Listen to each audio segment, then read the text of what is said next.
பிரித்தானியாவின் லண்டனில் வீட்டு உரிமையாளர் ஒருவரை ஏமாற்றி மோசடி செய்த 2 தொழிலாளர்களுக்கு நீதிமன்றம் நட்டஈடு மற்றும் தண்டனைகளை விதித்துள்ளது.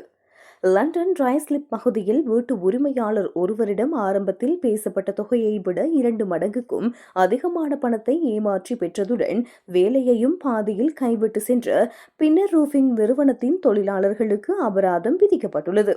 ரைஸ்லிப்பின் ஹேத்தர்லி ரோடில் உள்ள ஒரு வீட்டின் கூரையை முழுமையாக மாற்றுவதற்காக ஆரம்பத்தில் 25,000 பவுண்டுகள் வழங்குவதாக வீட்டு உரிமையாளருடன் ஒப்பந்தம் செய்யப்பட்டு அதற்கான இன்வாய்ஸும் வழங்கப்பட்டுள்ளது.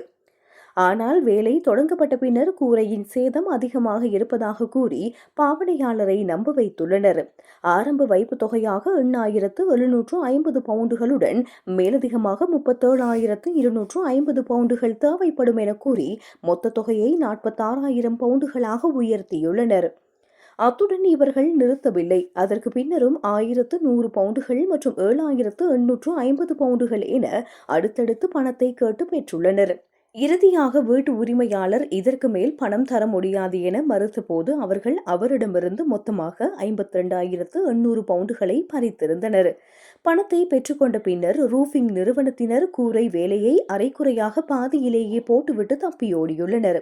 ஹில்லிங்டன் கவுன்சிலின் வர்த்தக தரக்கட்டுப்பாட்டு பிரிவினர் நடத்திய தீவிர விசாரணையை அடுத்து பின்னர் ரூஃபிங் என்ற பெயரில் ஏமாற்றி வந்த ராஸ்பரியை சேர்ந்த 26 வயதுடைய பில்லி டன்பார் மற்றும் ஹர்ஷமையை சேர்ந்த 23 வயதுடைய ஜான் ஸ்மித் ஆகிய இருவரும் கைது செய்யப்பட்டுள்ளனர்.